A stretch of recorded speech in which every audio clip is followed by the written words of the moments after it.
할렐루야. 오늘 6월이 시작되면서 6월에 새로운 말씀의 주제를 가지고 말씀을 전할 텐데, 말씀의 주제는 이중국적자로서의 성도입니다. 이중국적자로서의 성도. 오늘 이 말씀 주제를 가지고 한 달 동안 말씀을 전할 텐데, 특별히 세상에서는 6월달을 호국보훈의 달이라고 이야기합니다. 그래서 여기와 관련해서 오늘 좀 말씀을 같이 나누기를 원합니다. 6월 6일이 현충일이잖아요. 현충일, 나라를 위해서 희생하신 많은 분들, 특히 이 전몰했던 이 군경들, 또 공익을 위해서 죽어간 많은 분들, 목숨을 바친 사람들, 이런 사람들을 기리는 날입니다. 6월 6일 현충일이 우리 교회에서도 의미가 있는 것은, 우리 교회가 서기까지, 하나님의 나라를 세우기까지 순교했던 많은 사람들이 있습니다. 그들의 삶을 기리고 그들의 신앙을 본받는 것도 일종의 우리 교회로서는 현충일이에요. 그래서 다 같은 맥락인데, 오늘 이 말씀이 이 또 귀한 의미가 여러분의 삶의 모토가 되고 여러분이 하나님께 헌신하는 귀한 계기가 되시기를 축복합니다. 많은 분들이 하지 않았습니까? 현충일에 돌아가신 많은 분들이 있는데, 자, 그렇다면 이중 국적자로서의 그리스도인들은 어떻게 애국을 해야 될까? 이런 문제가, 나라 사랑을 어떻게 실천해야 되느냐? 이런 문제가 사실은 우리가 굉장히 첨예한 문제입니다. 세상 사람들과 우리 비교할 때 우리 믿는 사람들은 애국을 어떻게 해야 되느냐? 이런 문제가 사실은 교회에서 잘 가르쳐 주지 않고 또 묵상하지 않기 때문에 각자의 생각을 가지고 살아가는 경우가 참 많이 있습니다. 오늘 로마서 13장을 통해서 우리 그리스도인들의 애국은 어떻게 이루어져야 되는지를 같이 말씀적으로 나누고 여러분 실천하시기를 축복합니다. 자, 먼저 우리 믿는 사람들의 애국을 어떻게 해야 되느냐? 첫 출발은요, 하나님 인정입니다. 하나님 인정. 이게 애국의 첫 출발입니다. 이게 무슨 말이냐면, 오늘 주시는 본문 로마서 13장은요, 우리의 삶의 터전, 또 국가, 권력에 대해서 믿는 사람들이 어떻게 바라봐야 되는가의 문제를 다루고 있습니다. 사도 바울은 어떻게 생각하냐면, 우리의 신앙과 국가의 권력, 이런 것들이 별개라고 보지 않고 그들의 신학적 안으로 이제 끌어들이고 있습니다. 다른 문제들처럼. 예를 들어서 고난을 당한다든지, 환난을 당한다든지, 그럴 때 그 문제를 신앙 안으로 끌어들어오죠. 신학적으로 끌어들여서 신학적 논의 안에서 해결하려고 하는데, 많은 사람들이 국가나 권력은 여기에 별개라고 생각하시는 분이 있어요. 나라와 권력은 신앙과는 관련 없다, 이렇게 생각하시는 분들이 많이 있습니다. 여기에 이제 상충하는 거죠. 사도 바울은 국가나 권력도 이 신학적 안으로 끌고 들어와서 논의하려고 합니다. 여기서 해결해야 한다고 말씀을 하고 있습니다. 여러분, 사도 바울의 애국의 견지는 이렇게 달랐는데, 이런 생각을 갖고 있었어요. 무엇이든지 하나님 안에 없는 것은 없다. 뭐든지 하나님께로부터 온다. 이게 사도 바울이 철칙 같은 신앙관이었어요. 하나님을 벗어나서 하나님의 영향이 미치지 않는 그 어떤 것은 없다는 것이 사도 바울의 신학관입니다. 그는 늘 주 안에 있기를 원했어요. 모든 것이 하나님의 통치와 하나님의 다스림 속에 있다고 믿었습니다. 그래서 비록 그것이 국가일지라도 권력일지라도 나라 사랑일지라도 다 하나님께로부터 온다는 생각을 가졌습니다. 나라 사랑하는 것은 하나님 사랑하는 거 달라, 그런 게 아니라 하나님을 사랑해야, 하나님을 인정해야 나라도 사랑할 수 있다고 본 거예요. 하나님께로부터 오지 않는 게 없다는 것입니다. 오늘 1절 보십시오. 1절에 뭐라고 되냐면, 각 사람은 위에 있는 권세에게 복종하라. 권세는 하나님으로부터 나지 않음이 없나니 모든 권세는 다 하나님께서 정하신 바다. 이렇게 말씀합니다. 오늘 모든 권력과 권세, 즉 나라는 하나님께로부터 왔다고 얘기합니다. 그러므로 이 그리스도인들이 나라에 복종하고 그 권력에 복종하는 이유는, 애국하는 가장 근본적 이유는 뭐예요? 하나님이 주신 것이기 때문에 그렇습니다. 하나님으로부터 온 거기 때문에 그래요. 그래서 거기에 복종하고 거기에 순종하는 것입니다. 오른뺨을 치면 왼뺨을 돌려대는 이유가 뭐예요? 그랬더니 많은 분들이 대답하는데, 그게 가장 고매한 도덕적인 행동이기 때문입니다. 이렇게 얘기하시는데, 그렇지 않습니다. 성경에서 오른뺨을 치면 왼뺨을 돌려대라고 한 이유는 한 가지예요. 하나님께서 명령하시기 때문이에요. 하나님께로부터 왔기 때문이에요. 그게 뭐 도덕적인 결정판이고 종결이고 이 세상에서 할 수 있는 가장 고매한 도덕적인, 그렇기 때문에 따라하라는 게 아니에요. 그래서 노력해서 이루라는 게 아니라 하나님이 명령하시기 때문이에요. 맞으면 돌려대는 거 하나님께서 하라고 하시기 때문입니다. 모든 권력을 순종하고 복종하는 이유는 하나님께로부터 왔기 때문이에요. 오늘 성경 말씀에 그것을 강조하고 있습니다. 그리스도인들의 나라 사랑은 자기 조국이, 자기 통치자가 하나님께로부터 왔다는 사실을 인정하기 시작할 때 비로소 시작돼요. 하나님께로부터 왔다는 사실을 인정할 때부터 시작되는 것입니다. 여러분 생각해 보십시오. 이 원래 통치와 다스림은 하나님께서 인간에게 주신 복이었습니다. 화면 보시면 창세기 1장에 27절과 28절에서 이렇게 말씀합니다. 하나님이 자기 형상 곧 하나님의 형상대로 사람을 창조하시되 남자와 여자를 창조하시고 제일 먼저 하신 게 28절에 복을 주셨다고 되어 있죠. 근데 어떤 복이냐? 그들에게 이르시되 생육하고 번성하여 땅에 충만하라, 땅을 정복하라, 바다의 물고기와 하늘의 새와 땅에 움직이는 모든 생물을 다스리라.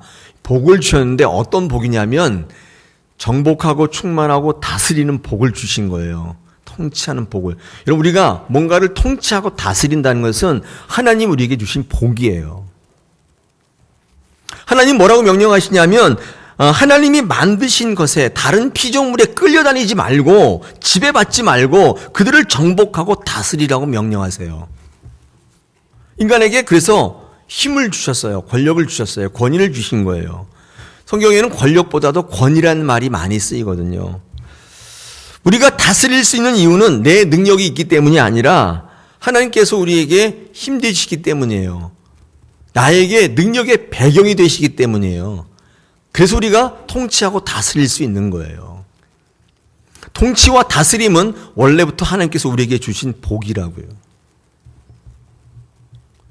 이사야 52장 12절에서 여호와께서 너희 앞에서 행하시며 이스라엘의 하나님이 너희 뒤에서 호위하시리니 너희가 황급히 나오지 아니하며 도망하듯 다니지 아니하리라.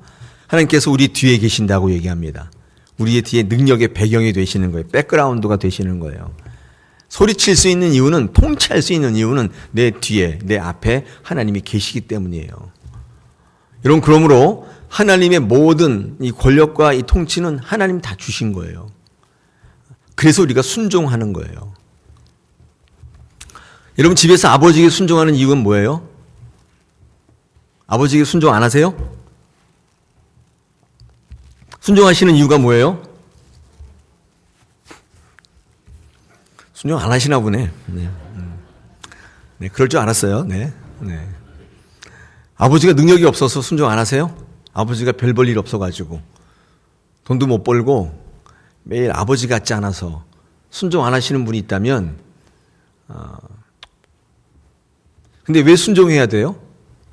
이유가 뭐예요? 하나님께서 그 권위를 주신 것이기 때문에 그래요. 간단해요. 복잡하지 않아요.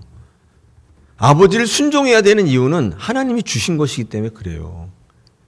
그 권력이, 그 권위가 하나님께로 나왔기 때문이에요. 교회에 직제에 순종하셔야 되는 이유는 그 하나님이 세우신 것이기 때문에 그래요. 간단해요. 능력이 있기 때문에, 능력이 없기 때문에 그런 게 아니라 하나님께서 주신 것이라고 생각할 때 그때부터 애족, 애국, 애인이 생겨요. 그게 없으면 기본적으로 사랑하는 마음이 안 생겨요. 생각을 하지 않아요. 그리스도인의 이 애국은요, 그게 하나님께로부터 왔다는 생각을 하지 않으면 사랑할 수가 없는 겁니다. 이 애자가 붙었잖아요. 사람도 마찬가지예요. 아버지를 어떻게 사랑해요? 능력별로? 그러면 사랑받지 못한 아버지가 엄청 많을걸요. 인정받지 못한 아버지가 엄청 많죠. 제가 좀 부족하잖아요. 그죠? 제가 좀 많이 부족합니다만은 여러분이 저를 인정해 주실 때 하나님께서 저 목사를 하나님께서 세우셨구나 이렇게 인정할 때 여러분 말씀을 사랑할 수 있게 돼요. 그렇지 않습니까? 근데 하나님께서 저를 권위로 여기 세우신 걸 인정을 안 해요. 저거는 뭐 인간 김동호가 하는 말이지. 여러분 이렇게 생각하면 말씀 사랑할 수가 없는 것입니다. 다시 한번 정리해드리면 그리스도인의 애국은 이 권력과 나라가 하나님께로부터 왔다는 이 사도 바울의 이 생각을 갖지 않으면 애국이 안 돼요. 애국할 수가 없는 것입니다. 하나님께서 권위를 주셨어요. 내 백그라운드로 주셨어요. 내가 있을 테니까 통치하라. 다스리라. 내가 뒤에 있겠다. 너희는 나를 힘입으라. 그런 것입니다. 찬송가 중에 이런 거 있죠. 나의 등 뒤에서 나를 도우시는 분. 나의 등 뒤에서 나를 도우시는 분. 이 찬양 좋잖아요. 나의 뒤에서, 등 뒤에서. 백그라운드가 이게 권위잖아요. 권위. 이 권위란 통치와 다스림의 근거인데 인간의 통치와 다스림 뒤에는 반드시 하나님이 계신다는 사도 바울의 신학적 논리입니다. 그는 그렇게 봤어요. 많은 사람들은 존경할 만하지 않고 힘도 없고 불의하고 타락해서 나는 싫다 그러고 말았는데 사도 바울은 하나님이 주신 것이라고 보고 그것을 인정했어요. 굉장히 중요한 애국의 첫걸음입니다. 모든 통치와 다스림은 하나님께서 주시는 것이기 때문에 그렇습니다. 자, 그렇다면 여기 또 이제 이런 질문이 있을 수 있죠. 악한 나라와 정권도 하나님이 주신 것이냐? 그렇지 않습니다. 이 악한 정권과 악한 나라는 하나님이 주신 게 아니라 하나님은 통치와 이 다스림의 특권을 주셨는데 이것을 받은 인간이 사단의 유혹에 넘어가서 하나님을 대적하는 것으로 권력을 그릇 사용하고 있는 거지 잘못된 것을 하나님께서 주신 것이 아니에요. 이럴 때 하나님을 대적하는 것일 때 뒤에 하나님이 계실 리는 없죠. 뒤에 누가 있어요? 사단이 있겠죠. 사단이 조종하는 것이겠죠. 그러므로 악한 정권과 나라는 인간의 의지를 악하게 사용하는 문제이지 이 악한 정권과 나라를 하나님이 주셨다는 것은 올바른 성경적 견해는 아니에요. 중요한 것은 우리는 하나님이 주신 특권을 잘 사용해야 될 과제를 안고 있어요. 자유를 주셨어요. 그러면 어떻게 해야 돼요? 하나님께로 달려가셔야 돼요. 안 달려가면 죄예요. 자유를 가지고 죄를 짓는 거예요. 하나님께 주신 의지를 가지고 인간을 향해 세상을 향해 계속 달려가요. 그거는 죄를 짓는 거예요. 그런데 하나님께서 왜 저 사람을 죄짓게 만들어서 그게 아니라고요. 하나님은 인간이 하나님 안에서 능력을 입어서 능력을 뒤에 힘입고서 모든 것을 정복하고 다스리기를 원하십니다. 그렇기 위해서 인간에게 권력을 주셨어요. 권위를 주신 거예요. 모든 권위와 권력은 하나님께로부터 난 거예요. 잘하고 못하고의 문제는 그 다음에 우리가 이뤄야 할 과제이지 그 권위는 하나님께서 주신 것입니다. 그러나 사탄은 통치와 다스림의 근본적인 권위를 만들거나 줄 수는 없어요. 그러나 하나님이 주신 권위를 잘못 사용하도록 유혹하고 넘어뜨릴 수는 있어요. 여기에 걸리시면 안 돼요. 아버지가 아버지에게 주신 권위를 잘 사용하셔서 자녀를 잘 양육하셔야 돼요. 교회에 제게 주신 권위가 있다면 잘해서 말씀을 제대로 선포하고 여러분을 의의 길로 인도해야 돼. 그건 제가 해야 될 과제예요. 악한 정권과 나라에 저항하는 것은 국가의 권위를 내세워서 자기 이익을 꾀하거나 악을 도모하는 불의한 통치자의 그 잘못된 의지에 저항하는 것입니다. 그 권위를 주신 하나님께 저항하는 게 아니에요. 오히려 하나님을 인정하는 것으로부터 사랑하는 게 출발해요. 애국이 시작된단 말이죠. 이런 모든 좋은 것은 모든 나쁜 것은 다 하나님께로부터 오는 줄 아십니까? 할렐루야. 정말이에요? 나쁜 건 사탄에서 온 거 아니에요? 좋은 것은 하나님께로 온 거고 나쁜 것은 사탄에게서부터 온 거 아닙니까? 여러분 그렇게 생각하지 않으셨어요? 어떤 나쁜 일이 있으면 아유 이거 사탄이 틈탔구나. 좋은 일이 있으면 할렐루야. 하나님께서 내게 복을 주셨구나. 이렇게 생각 안 하셨어요? 근데 야고보서 1장 17절에 보니까 온갖 좋은 은사와 온전한 선물이 다 위로부터 빛들의 아버지께로부터 내려오나니 그는 변함이 없으시고 변함도 없으시고 회전하는 그림자도 없으시다. 이때 좋은 은사, 온전한 선물 이게 뭐냐면 좋은 것, 나쁜 것 다 합한 거예요. 그러니까 모든 게 하나님께로부터 온다는 생각을 가지고 있었어요. 그러니까 하나님이 모든 것의 원인이라는 생각을 갖고 있었던 거예요. 여러분, 이 대표적 인물이 요셉입니다. 요셉은 그의 삶 자체가 좋지 않은 일의 연속이었어요. 왕따 당하고 어쨌든 인신매매 당하고 노예살이하고 옥살이하고 아무튼 그 인생 가운데 좋지 않은 일의 연속이었는데, 이 요셉의 장점이 뭐였냐면 이 좋지 않은 일의 모든 원인도 하나님이라고 보았던 거예요. 독특한 거죠. 일반 사람들에게는 보통 있지 않는 건데, 나쁜 일이 있으면 비관하고 하나님 나를 버리셨다고 얘기하고 사단이 어쩌고 저쩌고 얘기하는데, 요셉은 그렇게 생각 안 했어요. 모든 나쁜 것도 원인이 하나님이시다, 이렇게 본 거예요. 독특하죠? 만약에 요셉이 이런 나쁜 일들을 부당히 여겨서 하나님을 내가 따를 수 없다, 이런 하나님을 내가 따를 수 없다, 그리고 하나님으로부터 튕겨져 나갔다면 그는 아마 옥에서 목을 맸을 겁니다. 더 이상 희망이 없기 때문에. 그러나 요셉은 안 좋은 일이라도 하나님께로 온 것임을 알기 때문에 순종할 수 있었어요. 그래서 노예나 감옥살이에 화목할 수 있었어요. 화날 수 있었어요. 하나님 안에 있기를 포기하지 않았어요. 하나님의 선하심이 궁극적으로 모든 것을 합해서 선을 만드실 것을 알고 있었기 때문에 그는 안 좋은 일이 연속이 있을지라도 하나님 안에 있기를 포기하지 않았어요. 튕겨져 나가지 않았어요. 여러분, 창세기 50장 20절이 이게 그의 고백입니다. 제가 한번 읽어볼게요. 당신들은 나를 해하려 하였으나 하나님은 그것을 선으로 바꾸사 오늘과 같이 많은 백성의 생명을 구원하게 하려 하셨나니. 이게 요셉이 고백하는 거예요. 내가 왜 안 좋은 일이 있었는데도 불구하고 순종할 수 있는지 아니? 이 모든 것들을 다 합해서 하나님 궁극적인 선을 이루실 줄 믿었기 때문이라고 고백한 거예요. 그렇기에 하나님은 요셉을 통해서 부조리한 삶의 문제들을 개혁하게 만드셨습니다. 기회를 주시고 합당한 지혜를 주셨습니다. 요셉은 부당한 현실에 이 권력으로 저항하지 않고 하나님께 이유를 찾으며 하나님의 백성으로서 살아가기를 중단하지 않았습니다. 그 삶 자체가 개혁이 됐습니다. 다시 한번 요셉의 삶에 배워야 할 게 이 기본적인 컨셉인데, 모든 것이 하나님께로부터, 나쁜 것도 좋은 것도 그 모든 원인은 하나님.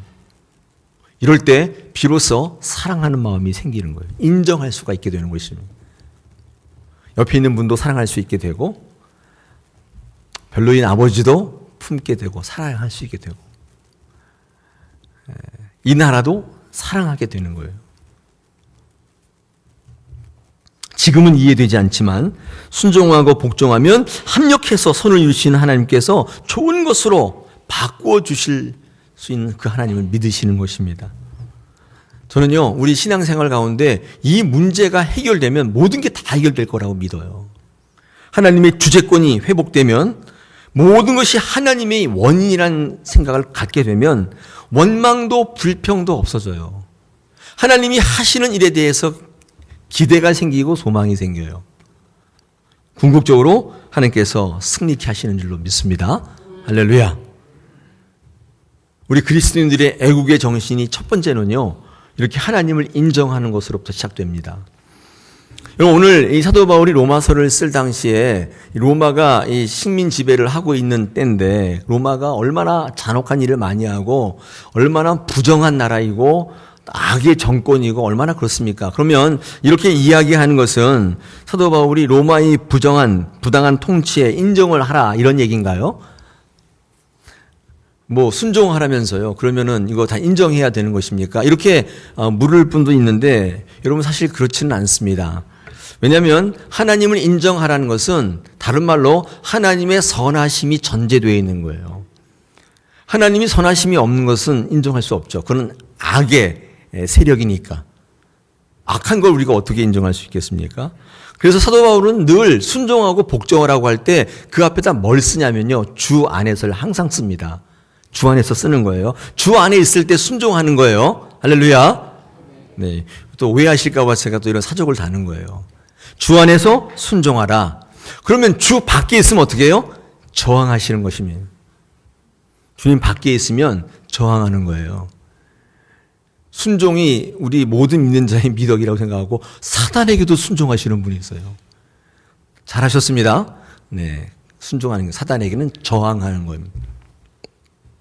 여러분 에베소서 6장 1절 4절 5절을 제가 한번 적어봤습니다. 자녀들아 주 안에서 너희 부모에게 순종하라. 이것이 옳으니라. 순종하는데 어떻게 순종하라고요? 주 안에서. 아니 주 안도 아니에요. 이상하게 막 얘기하세요. 순종할 필요가 없어요. 4절 또 아비들아 너희 자녀를 노엽게 하지 말고 오직 뭐로 양육하라? 주의 교훈과 훈계로 양육하셔야 돼요. 그래야 복종하는 거예요. 5절 종들아 두려워하고 떨며 성실한 마음으로 육체의 상전에게 순종하기를 뭐 하듯 하라? 그리스도께 하듯 하라. 여러분 이 순종과 복종의 모든 명령은 다 주님의 뜻과 관련이 되어 있어요. 그 안에서 하는 거예요. 주 안에서 하는 것입니다. 출애굽기 20장 내 부모를 공경하라. 그리하면 내 하나님 여호와가 내게 준 땅에서 내 생명이 길리라. 어디에서요? 하나님께서 내게 허락하신 땅에서. 조건이 붙어 있어요. 그런 거예요. 사단이 한다고 다 순종하는 거 아닙니다. 사단의 역사는 저항하시는 겁니다. 성경을 읽다 보면 아브라함이요 아버지 데라를 떠나서 가나안 땅으로 가죠. 그러니까 아버지 데라를 보니까 이 데라를 왜 떠났냐 봤더니 아브라함이 이 데라가 우상을 숭배했대요. 근거가 어디 있냐? 여호수아 24장에 있습니다. 2절을 제가 한번 읽어보겠습니다. 여호수아가 모든 백성에게 이르되 이스라엘의 하나님 여호와께서 이같이 말씀하시기를 옛적에 너희 조상을 곧 아브라함의 아버지 나홀의 아버지 데라가 강 저쪽에 거주하여 다른 신을 섬겼으나 이게 여호수아 24장에 나와요. 그러니까 아버지 데라를 떠난 이유가 아버지께 순종하지 않은 이유가 아니라 아버지가 주 안에 있질 않았던 거예요. 매일 우상이나 섬기고 있는 거예요. 하나님께서 그 민족을 가나안 땅으로 인도하시는데 아버지 데라에게 그 사명을 주셨는데 하나님 너무 좋아서 거기 있는 눌러 앉아가지고 우상 숭배하고 있는데 아브라함이 네 순종하겠습니다 그런 게 아니라 아버지를 떠났다. 그리고 가나안 땅으로 간 것입니다. 주 안에서 순종하신 거예요. 네. 여러분 이게 저항을 하잖아요. 저항을 하는데 많은 분들이 이 저항의 의미를 폭력적으로 이해하시는 분이 있는데 제가 이 시간 성경의 말씀을 좀 전하는데 저항은 어떤 거에 저항할 때 있잖아요. 이 저항을 좀 말이 좀 거센데 이렇게 얘기하시면 돼요. 맡기는 거, 주께 맡기는 거. 여러분 우리 그리스도인의 저항은 때려 엎고 전복시키고 그런 게 아니라 주님께 맡기는 것이면 이게 저항이에요. 저항입니다. 주님께 맡기실 수 있어야 될 줄 믿습니다.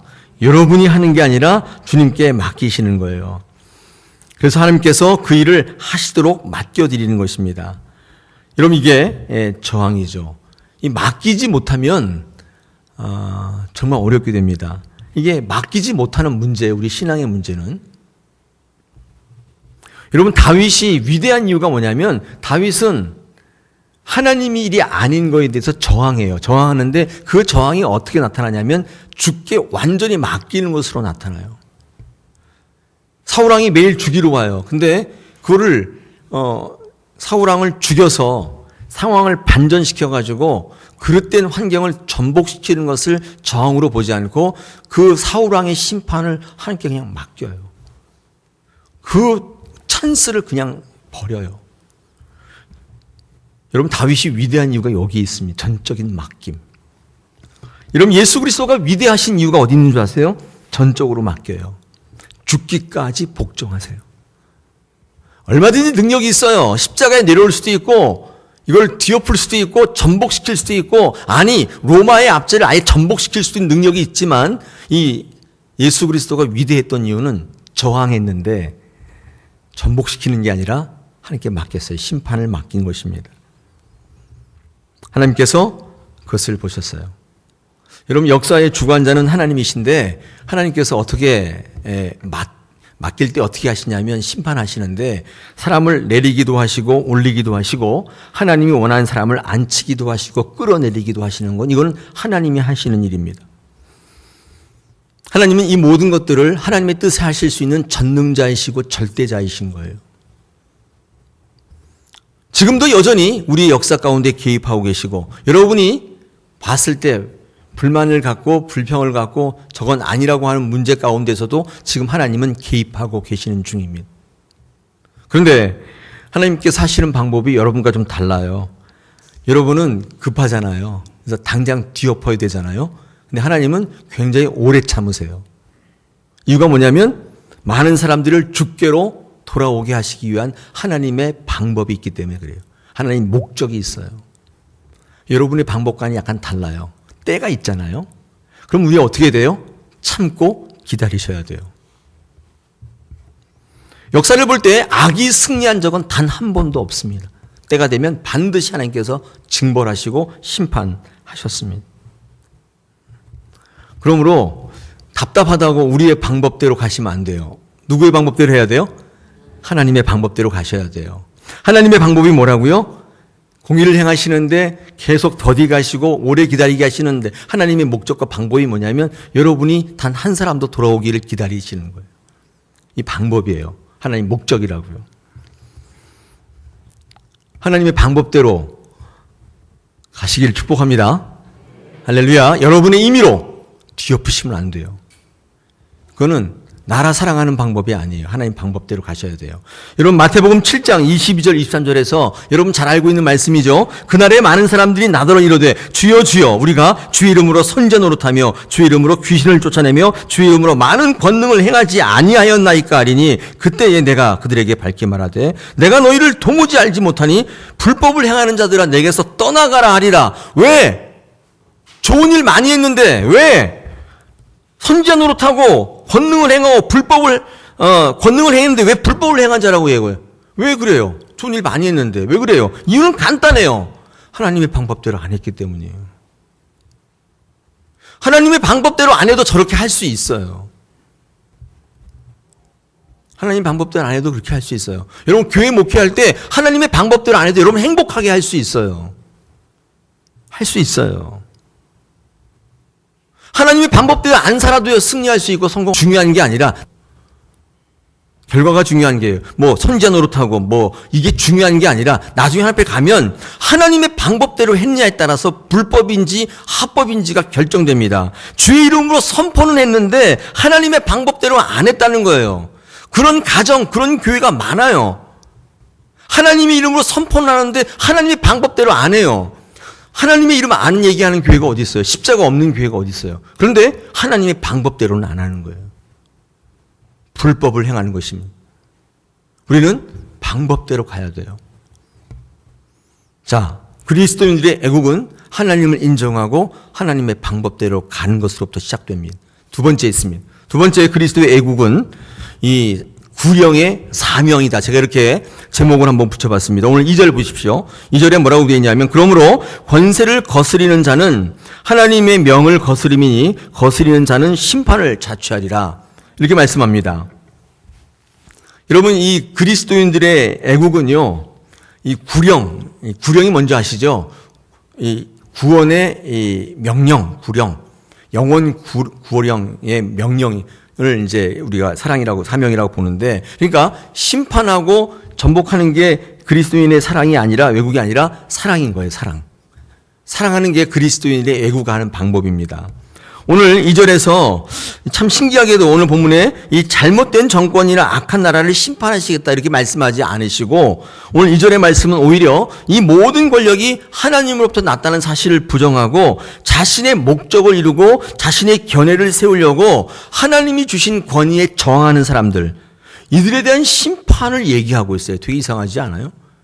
이 잘못된 정권을 심판하시고 나라를 엎으시고 이렇게 해야 되는데 그런 말이 없고 오히려 하나님이 주신 것에 대해서 인정하지 않는, 자기의 목적과 자기의 이유를 가지고 하나님 주신 권위를 저항하는 이런 자들을 심판하시겠다고 말씀하고 있습니다. 왜요? 그게 왜 심판의 이유냐면 그게 하나님을 거역하는 것이기 때문에 그렇습니다. 우리 주변에 보면 애국자들이 전 판단자지요. 판단자. 다 판단합니다. 근데 정말 애국하는 사람은 사랑하는 사람이죠. 사랑하는 사람. 사랑하는 사람이 애국자예요. 판단하는 사람은 애국자가 아닙니다. 그런데 어떻게 사랑하느냐? 어떻게 사랑할까요? 우리 그리스도인들이 사랑하는 방법은 영혼 구원의 열정입니다. 이게 우리가 애국하고 사랑하는 방법이에요. 자신의 견해와 다르다는 이유로, 그렇죠? 이 권위를 부정하고 하나님에 대해서 나서는 것은 이게 하나님께 대한 도전이에요. 그러니까 하나님에 대한 인정치 않은 것이 사실은 심판이에요. 그러므로 하나님께서 우리에게 주신 권한은 심판이 아니라 사랑의 권한입니다. 여러분, 사랑하셔야 돼요. 특히 영혼을 사랑하시는 게 우리 믿는 자들의 애국의 방법인 줄 믿습니다. 여러분, 심판은 기본적으로 교만인 거 알고 계시죠? 하나님께서 심판하시지 우리가 심판하는 게 아닙니다. 우리는 그저 사랑하는 겁니다. 교만의 정의는 내가 하겠다는 것이고 내가 하나님의 심판의 자리에 올라앉는 것입니다. 이게 교만이에요. 우리 역할은 심판이라기보다는 중보, 회복 이런 데 있어요. 여러분, 나라를 사랑하실 때 이 판단과 심판보다도 여러분 우리 믿는 자들이 하셔야 될 방법은 중보와 회복과 사랑임, 기도예요. 이게 하나님께서 우리에게 요구하시는 애국의 방법입니다. 여러분, 사도 바울은 실제로 애국을 어떻게 행했냐면 환경을 바꾸거나 어떤 조건을 바꾸는데 최선을 다한 게 아니라 많은 민족들의 영혼을 구하는 데 최선을 다했습니다. 복음 증거하는 것으로 그의 애국이 드러났어요. 사도 바울은 참 이상하게도 매일 유대 사람들에게 모여있는 회당에 가서 복음을 전했어요. 여러분, 회당이 뭐예요? 회당이 뭐 어떤 곳이죠? 거기 유대인들이 모여있는 데잖아요.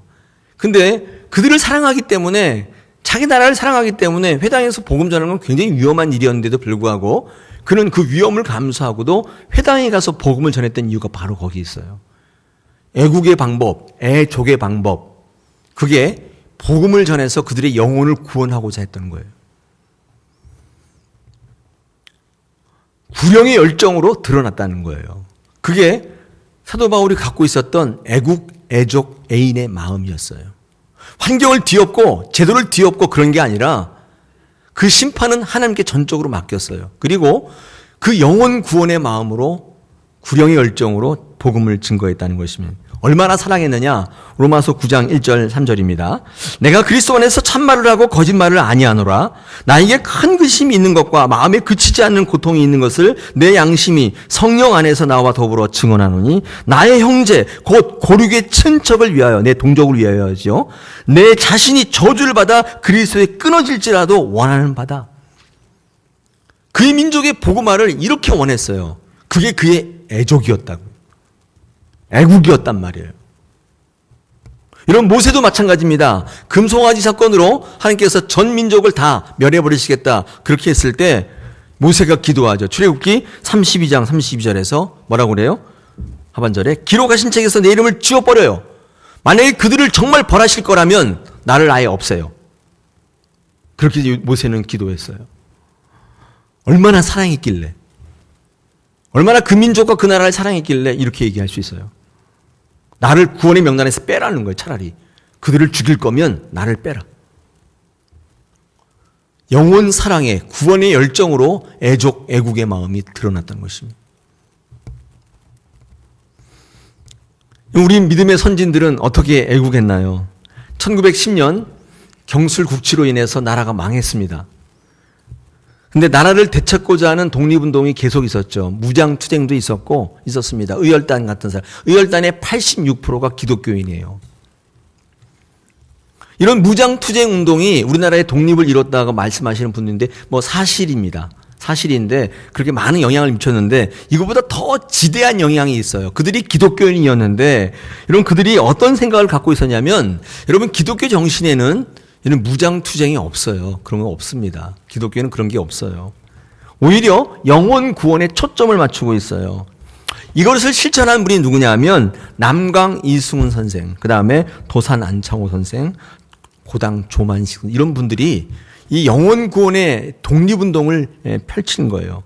구령의 열정의 독립운동을 진행했습니다. 영혼 사랑하자고 그를 가르쳤는데 민족의 기독교 학교를 세우고 거기서 영혼 사랑의 방법을 계속 가르쳤던 거예요. 여러분, 영혼 사랑하게 되면 이 영혼 사랑은요, 단지 영혼 사랑의 문제로 그치는 것이 아닙니다. 정말 영혼을 사랑하게 되면 어떤 일이 벌어지냐면 구원받은 사람답게 살아갈 수 있는 환경이나 조건의 터전, 그렇죠? 하나님의 나라의 회복의 운동을, 그 운동에 관심을 갖지 않을 수 없게 만들어요. 여러분, 영혼 구원이라고 하는 것, 영혼 사랑이라는 것은 개념에 불과하거든요, 사실은. 근데 그게 우리의 삶에 나타나면 어떻게 나타나냐면, 여러분의 터전을 개혁하고 터전을 좀 더 낫게 만드는 이런 사회운동으로 갈 수밖에 없게 만들어요. 그러므로 영혼 구원과 사회 개혁은 다른 문제가 아니에요. 이게 같은 문제거든요. 그러므로 이 남강 이수훈 선생이나 안창호 선생님 또 조만시 장로님 이런 분들이 열심히 가르치니까 영혼 사랑과 영혼 구원의 기독의 정신이 독립운동으로 확대된 거예요. 이 나라 터전을, 믿음의 터전을 다시 찾아야겠다는 이런 생각을 갖게 만든 거예요.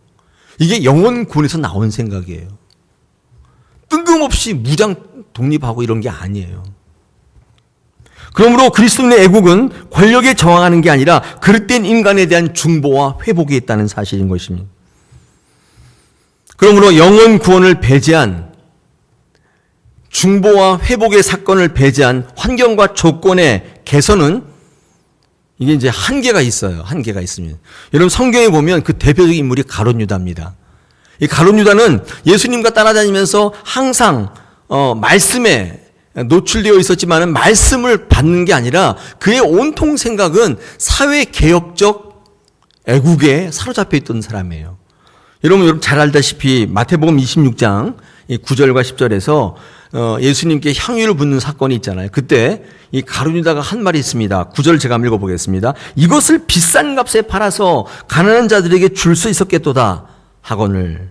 예수님께서 11절에 뭐라고 말씀하시냐면, 가난한 자들은 항상 너희와 함께 있거니와 나는 항상 너희와 함께 있지 않다. 이게 무슨 말이죠? 어떤 대화죠? 여러분, 유다는요, 애국을 어떻게 생각했냐면 말씀이 배제된 사회개혁적 운동이 애국이라고 봤던 거예요. 저 비싼 것을 가난한 사람들에게 나눠줘야지 저걸 왜 쏟아붓고 앉았냐, 이렇게 얘기한 건데, 주님의 생각은 달랐어요. 주님의 생각은 이 사람이 나를 장례를 예비하고 있는 것이다. 예수 그리스도를 말씀으로 대접하고 그 말씀을 영원히 기억하는 것을 이 예수님은 애국으로 보신 거예요. 다르죠. 예수님의 제자 가운데 열심당원 시몬이 있으면 그는 정치지향적 개혁을 애국으로 봤어요. 그래서 항상 품에다가 식칼을 품고 다니면서 바리새인이나 세일이나 이런 사람들을 죽이는 것을, 처단하는 것을 애국으로 봤던 사람입니다. 이런 모세는 민족주의가 애국인 줄 알았어요. 그래서 히브리 사람을 치는 애국 사람을 쳐 죽였다고. 본인이 애국자인 줄 알았어요. 그런데 나중에는 미디안의 광야로 도망쳐서 지명 수배범이 되어서 40년 동안 숨어 살아요. 여러분, 진짜 애국이 뭐냐? 영혼을 사랑하는 것입니다. 그리스도인의 애국은 인정과 사랑, 하나님 인정과 영혼 사랑, 이 두 가지가 우리 애국의 가장 기본적인 밑바탕에 깔려 있는 거예요. 우리 다사랑교회가 애국하는 교회 되시기를 축복합니다. 모든 것들이 다 하나님께로부터 왔다는 사실을 꼭 기억하시고 하나님을 인정하셔야 돼요. 교회를 인정하시고 가정을 인정하셔야 돼요. 이 권위를 인정하는 게 사랑의 기본이죠. 뿐만 아니라 인정하는 것뿐만 아니라 영혼 구원의 열정을 가지고 모든 사람을 심판하거나 이렇게 평가하는 게 아니라 받아주시고 중보해 주시고 기도하시는 것입니다. 그때 그들이 바뀌어서 오히려 그들을 통해서 환경들이 바뀌어나가는 놀라운 역사를 체험하게 될 줄로 믿습니다. 그런 귀한 다사랑교회 되시기를 축복합니다. 이중 국적자로서의 다사랑교회 성도들, 하나님의 백성으로 또 인간의 세상의 나라의 백성으로 어떻게 살아가야 될 것인가, 오늘 첫 시간 신앙과 애국에 대해서 좀 알아봤습니다. 여러분의 삶에 적용되시는 귀한 말씀 되시기를 축복합니다.